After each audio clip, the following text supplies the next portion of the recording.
Deoxyribo nucleic acid. 3 নম্বর আর এনে, হ্যাঁ।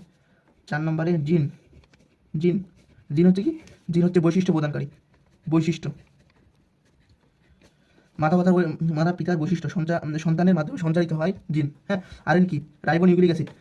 তো এখানকার ক্রোমোজোম এই 4টা থেকেই একটা টাইপ বহনকারী উপাদান। এটা যেই সৃজনশীলগুলো মানে সমাধান করলে পাওয়া যাবে।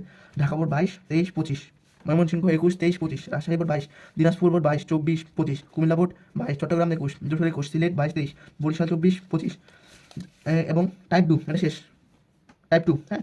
টপিক: লিঙ্গ নির্ধারণে পুরুষের ভূমিকা। মানে সন্তানের যে লিঙ্গ নির্ধারণ, এটা পুরুষের ভূমিকার কতটা। এটার মধ্যে Dhaka board 22, 23, Mymensingh board 21, 23, 25, Dinajpur board 22, কুবোর্ড বা কুমিল্লা বোর্ড 25-এ আসছে। তারপরে আছে টাইপ 3, চারিত্রিক বৈশিষ্ট্য বংশ পরম্পরায়। এটা চারিত্রিক বৈশিষ্ট্য বলতে কোনটা? জিন।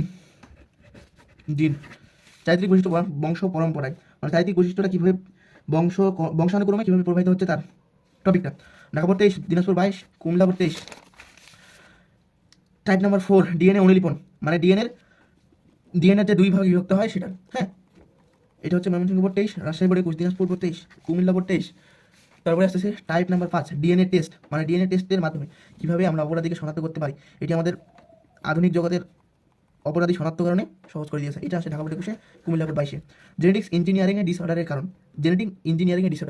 এটা রোগগুলো, জেনেটিক্স ইঞ্জিনিয়ারিং যে রোগগুলো হয়, থাইমিন রোগ, আর কি আছে, আর ওই যে কালার ব্রাইট, হ্যাঁ, এই 2টা রোগ। তো এই 6টা টাইপ করে এখানকার Dhaka board 21, Comilla board 25, Sylhet board 21, 25 করে 100% যদি কমন না পাও আমাকে বলিও।